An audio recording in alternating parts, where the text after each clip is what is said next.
નમસ્કાર અમ્મા. ગયા અધ્યાયમાં આપણે સાંભળ્યું કે સતયુગમાં, દ્વાપર યુગમાં, ત્રેતા યુગમાં અને કળિયુગમાં ભગવાનની ભક્તિ કેવી રીતે થાય છે અને મોક્ષ પ્રાપ્તિ માટે મનુષ્યએ શું કરવું પડે છે. આપણે એ પણ જાણ્યું કે કળિયુગમાં સમાજ જે છે એની પરિસ્થિતિ ખૂબ વિકટ છે, કારણ કે આખો સમાજ નિમ્ન ગતિ તરફ જતો જાય છે, અધોગતિ તરફ જતો જાય છે. પણ એ જ સમયે ભગવત પ્રાપ્તિ ખૂબ સરળ છે. ભગવાનનું માત્ર નામ સંકીર્તન કરવાનું છે અને મોક્ષ પ્રાપ્ત થઈ જશે. જે સતયુગમાં ખૂબ બધું તપ કરવાથી થશે, બીજા બધા યુગમાં પણ ભગવાનને મેળવવા બહુ કઠિન છે, પણ કળિયુગમાં એ સહજ છે. પણ આપણે એ તરફ નિષ્ઠાથી પ્રયત્ન કરવો પડશે. એ ખૂબ જરૂરી છે. આજના અધ્યાયમાં સુખદેવજી આપણને 4 પ્રકારના પ્રલય વિશે સમજાવવાના છે.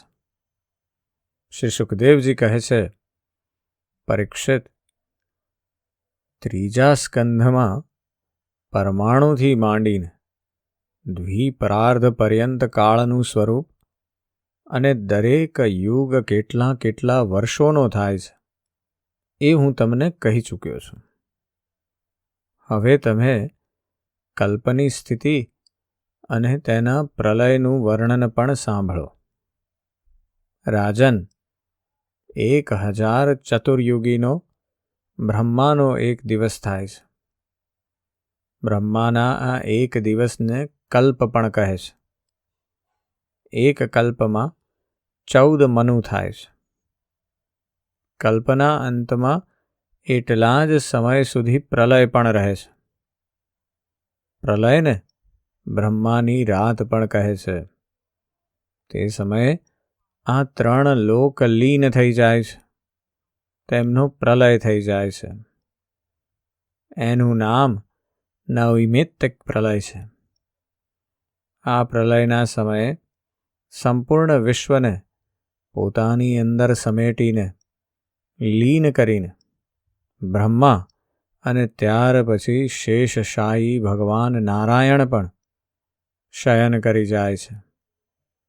આ પ્રમાણે રાત્રિ પછી દિવસ અને દિવસ પછી રાત્રિ થતાં થતાં જ્યારે બ્રહ્માજીનું આયુષ્ય તેમની ગણતરી પ્રમાણે 100 વર્ષનું અને મનુષ્યોની દ્રષ્ટિએ 2 પરાર્ધનું સમાપ્ત થઈ જાય છે, ત્યારે મહતત્વ, અહંકાર અને પંચતન્માત્રા, આ 7 પ્રકૃતિઓ પોતાના કારણ મૂળ પ્રકૃતિમાં લીન થઈ જાય છે. રાજન, આનું જ નામ પ્રાકૃતિક પ્રલય છે.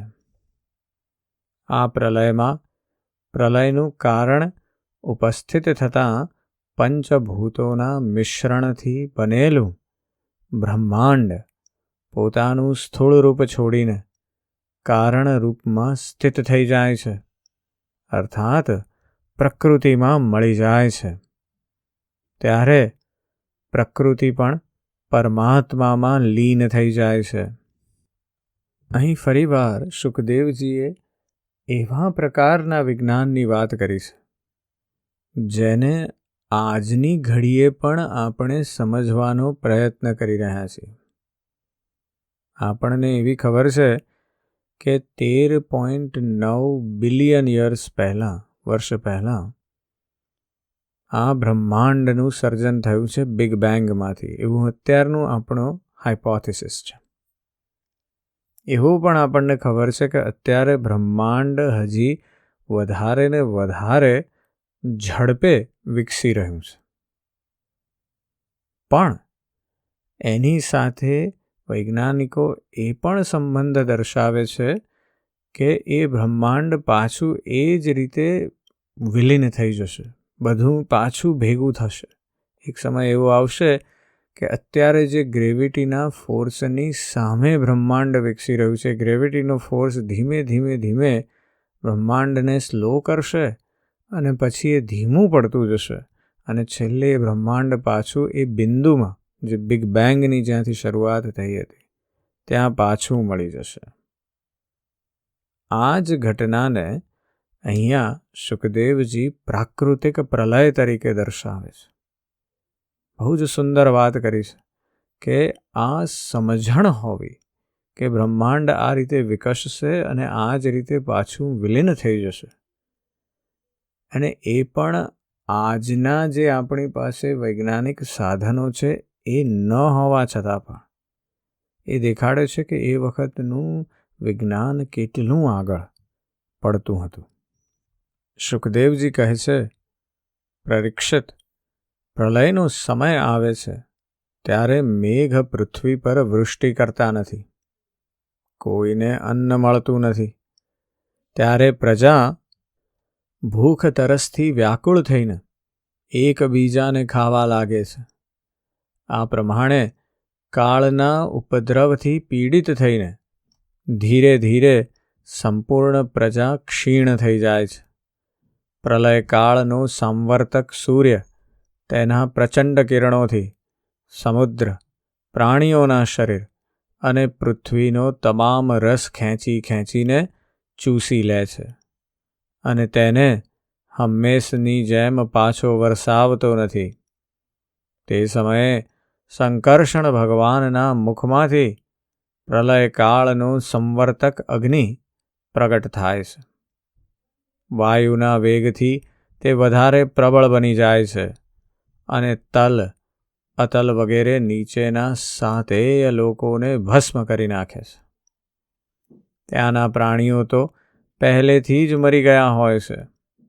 નીચેથી અગ્નિની પ્રચંડ જ્વાળાઓ અને ઉપરથી સૂર્યની પ્રચંડ ગરમી. તે સમયે પૃથ્વીની ઉપર નીચે ચારે બાજુ આ બ્રહ્માંડ બળી રહ્યું હોય એવું લાગે છે. જાણે છાણમાંથી બનાવેલું છાણું બળીને અંગારા જેવું લાલ થઈ રહ્યું હોય. ત્યાર પછી પ્રલય કાળનો અતિ પ્રચંડ સાંવર્તક વાયુ સેંકડો વર્ષો સુધી ફૂંકાતો રહે છે. ત્યારબાદ અસંખ્ય રંગબેરંગી વાદળો આકાશમાં ઉમટી આવે છે અને અત્યંત ભયંકર ગર્જના સાથે સેંકડો વર્ષો સુધી વૃષ્ટિ કરતા રહે છે.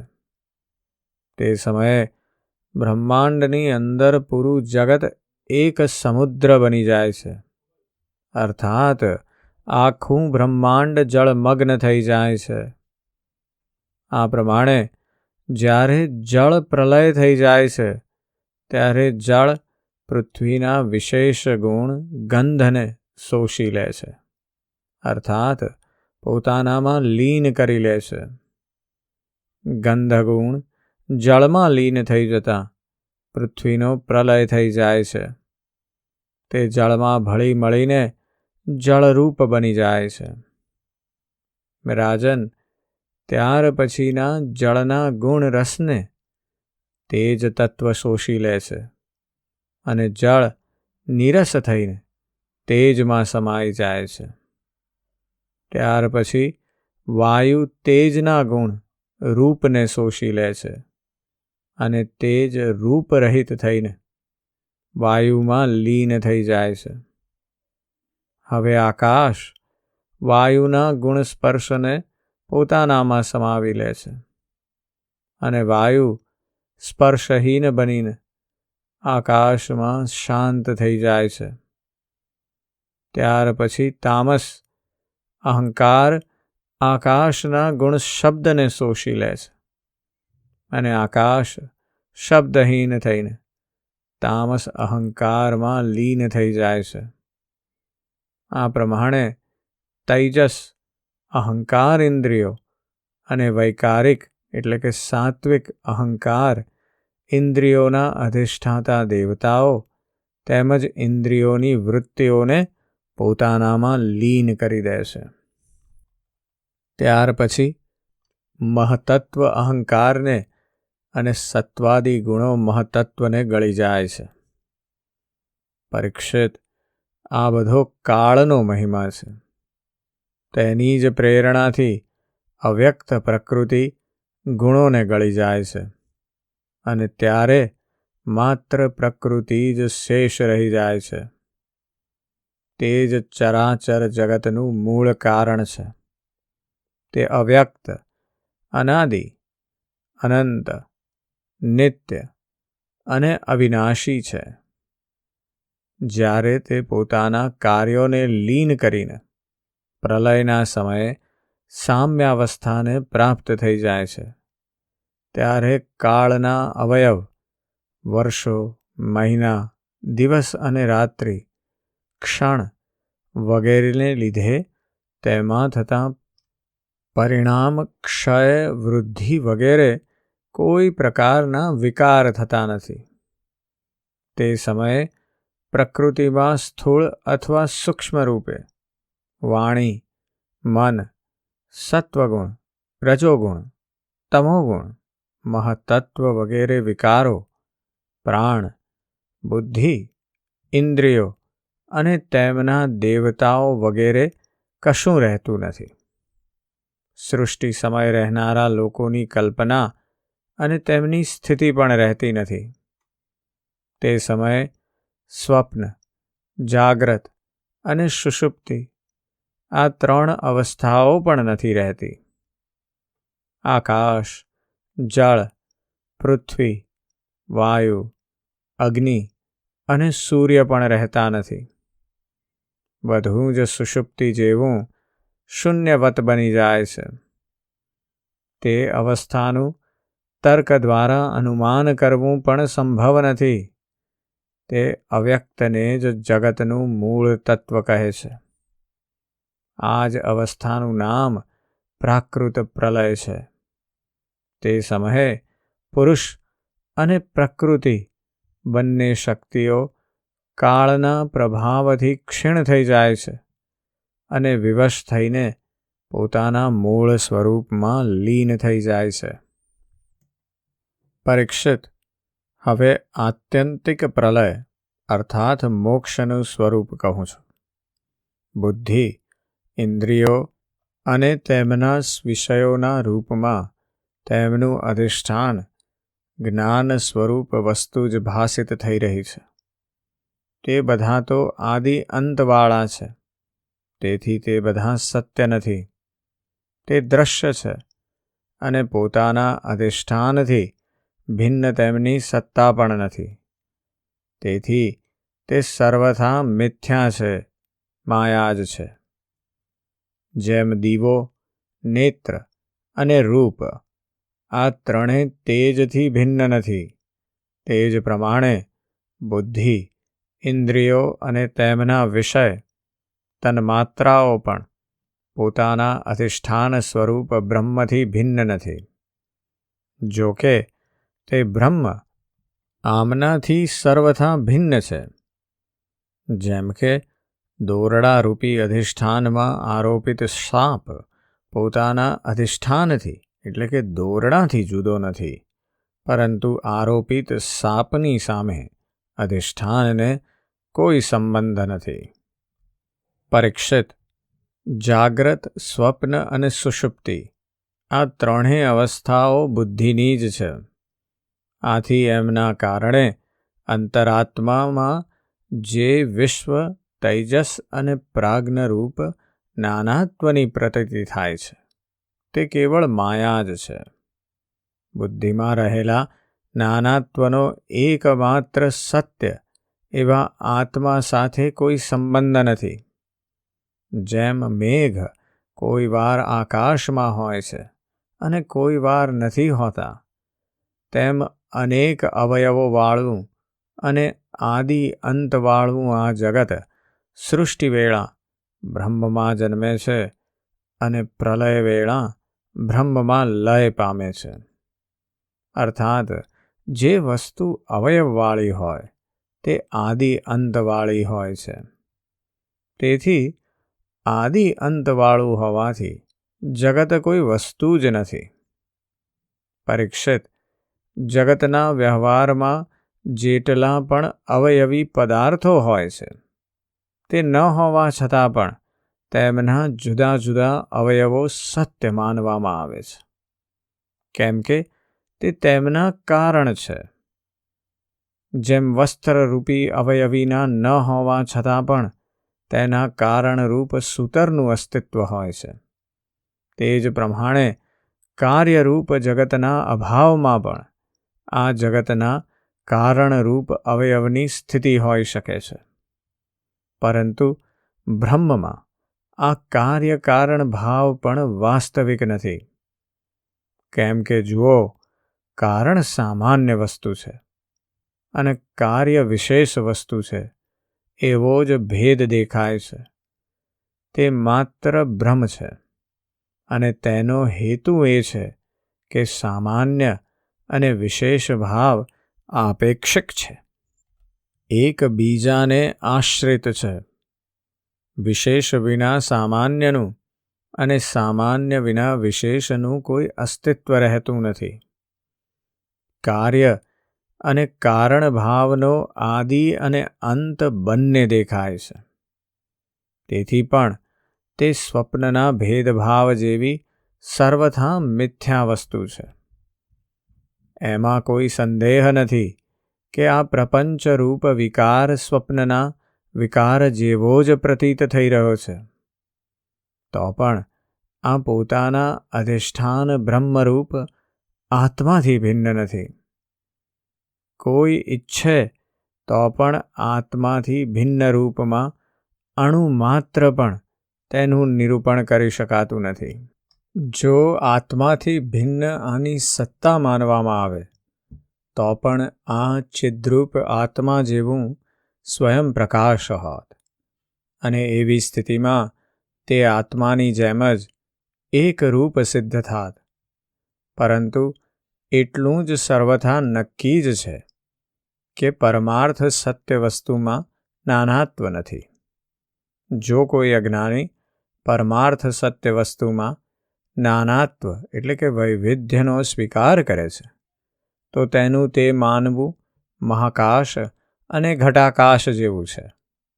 અર્થાત આકાશમાં રહેલા સૂર્ય અને જળમાં પ્રતિબિંબિત સૂર્યમાં તથા બાહ્ય વાયુ અને અંદરના વાયુમાં ભેદ માનવા જેવું છે. જેમ વ્યવહારમાં મનુષ્ય એક જ સોનાને ગાળીને ઘડીને અનેક રૂપમાં તૈયાર કરી લે છે અને તે કંકણ, કુંડળ, કડું વગેરે અનેક રૂપોમાં દેખાય છે, એ જ પ્રમાણે વ્યવહારમાં પ્રવીણ વિદ્વાનો લૌકિક અને વૈદિક વાણી દ્વારા ઇન્દ્રિયાતીત આત્મ સ્વરૂપ ભગવાનનું પણ અનેક રૂપોમાં વર્ણન કરે છે.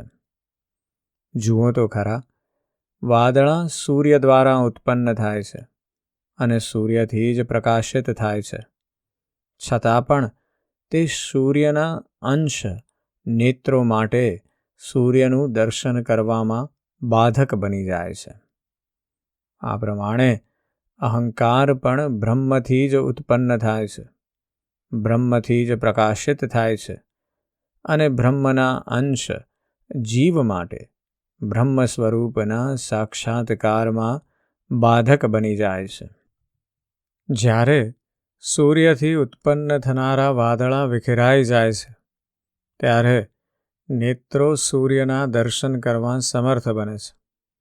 બરાબર આ જ પ્રમાણે જ્યારે જીવના હૃદયમાં જિજ્ઞાસા જાગે છે ત્યારે આત્માની ઉપાધિ અહંકાર નષ્ટ થઈ જાય છે અને તેને પોતાના સ્વરૂપનો સાક્ષાત્કાર થઈ જાય છે. પ્રિય પરીક્ષિત, જ્યારે જીવ વિવેકરૂપી તલવારથી માયારૂપી અહંકારના બંધનને કાપી નાખે છે ત્યારે તે પોતાનાથી અભિન્ન આત્મ સ્વરૂપમાં સ્થિત થઈ જાય છે. આત્માની આ માયામુક્ત વાસ્તવિક સ્થિતિ જ આત્યંતિક પ્રલય કહેવાય છે. હે શત્રુદમન, તત્વદર્શી લોકો કહે છે કે બ્રહ્માથી લઈને તણખલા સુધી જેટલા પ્રાણી અથવા પદાર્થો છે બધા જ નિરંતર પેદા થાય છે અને નાશ પામે છે, અર્થાત નિત્ય નિરંતર ઉત્પત્તિ અને પ્રલય થતો રહે છે. સંસારના પરિણામી પદાર્થો, નદીઓનો પ્રવાહ અને દીપશિખા વગેરે ક્ષણે ક્ષણે બદલાતા રહે છે. તેમની બદલાતી અવસ્થાને જોઈને એ નિશ્ચય થાય છે કે શરીર વગેરે પણ કાળના પ્રવાહમાં વહી રહ્યા છે, બદલાઈ રહ્યા છે. આથી તેમના ક્ષણે ક્ષણે ઉત્પત્તિ અને પ્રલય થઈ રહ્યા છે. જેમ આકાશમાં તારા નિરંતર ચાલતા રહે છે, પરંતુ તેમની ગતિ સ્પષ્ટ રૂપે દેખાતી નથી, તે જ રીતે ભગવાનના સ્વરૂપ એવા અનાદિ અનંતકાળને કારણે પ્રાણીઓના પ્રતિક્ષણે થતા ઉત્પત્તિ અને પ્રલયને પણ જાણી શકાતા નથી. પરીક્ષિત, મેં તમને 4 પ્રકારના પ્રલયનું વર્ણન કરી સંભળાવ્યું. તેમના નામ છે નિત્ય પ્રલય, નૈમિત્તિક પ્રલય, પ્રાકૃતિક પ્રલય અને આત્યાંતિક પ્રલય. વાસ્તવમાં કાળની ગતિ આવી જ છે. હે કુરુશ્રેષ્ઠ, વિશ્વવિધાતા ભગવાન નારાયણ જ સમસ્ત પ્રાણીઓ અને શક્તિઓના આશ્રય છે. જે કાંઈ મેં સંક્ષેપમાં કહ્યું તે બધી તેમની લીલા કથા છે. ભગવાનની લીલાઓનું પૂરેપૂરું વર્ણન તો સ્વયં બ્રહ્માજી પણ કરી શકતા નથી. જે લોકો અત્યંત દુસ્તર સંસાર સાગરને તરી જવાની ઈચ્છા રાખે છે, અથવા જે લોકો અનેક પ્રકારના દુઃખોના દાવાનળથી બળી રહ્યા છે, તેમના માટે પુરુષોત્તમ ભગવાનની લીલા કથારૂપ રસના સેવન સિવાય બીજું કોઈ સાધન, બીજી કોઈ નૌકા નથી. તેઓ માત્ર ભગવાનના લીલા રસાયણનું સેવન કરીને જ પોતાનો મનોરથ પૂર્ણ કરી શકે છે. જે કાંઈ મેં તમને કહ્યું તે જ શ્રીમદ ભાગવત પુરાણ છે. એને સનાતન ઋષિઓ નર નારાયણે પહેલાં દેવર્ષિ નારદને કહ્યું હતું અને નારદજીએ મારા પિતા મહર્ષિ કૃષ્ણ દ્વૈપાયનને કહ્યું હતું. મહારાજ, તે જ બદ્રીવન વિહારી ભગવાન શ્રી કૃષ્ણ દ્વૈપાયને પ્રસન્ન થઈને મને આ વેદ તુલ્ય શ્રીમદ ભાગવત સંહિતાનો ઉપદેશ કર્યો. કુરુશ્રેષ્ઠ, ભવિષ્યમાં જ્યારે શૌનકાદિ ઋષિઓ નૈમિષ્યારણ્યમાં બહુ મોટું યજ્ઞ સત્ર કરશે, ત્યારે તેમના પૂછવાથી પુરાણોના વક્તા શ્રી શુતજી તે લોકોને આ સંહિતાનું શ્રવણ કરાવશે. આજના અધ્યાયમાં એટલી બધી મર્મની વાતો છે કે વાત ન પૂછો. દરેક વાક્યમાં એક મર્મની વાત છે. જેમ કે સુખદેવજી કહે છે આપણને કે જુદા જુદા અવયવોને આપણે સત્ય માની લઈએ છીએ અને આત્માને એની સાથે જોડી દઈએ છીએ. આપણે એ સમજવાનું છે કે આપણી અંદર રહેલો જે અહંકાર છે એ જ બ્રહ્મથી જ ઉત્પન્ન થયો છે, પણ એ જ આપણને બ્રહ્મથી દૂર કરી દે છે. એટલે આપણા આત્માની ઉપાધિ જેવો છે આ અહંકાર, એ અહંકાર જ્યારે જતો રહે ત્યારે એ વાદળો નષ્ટ થવાથી આપણે પરમ તત્વ તરફ ધ્યાન આપી શકીએ છીએ, એની સાથે જોડાઈ શકીએ છીએ. એટલે અહંકારને કાબૂમાં લેવો બહુ જરૂરી છે. બીજી બહુ સુંદર વાત કરે છે સુખદેવજી, એ છે લો ઓફ લાર્જ નંબર્સની. એટલે કે જ્યારે સંખ્યાઓ ખૂબ મોટી હોય અથવા સમય દ્રષ્ટિ ખૂબ મોટી હોય ત્યારે આપણે એને સમજી શકતા નથી.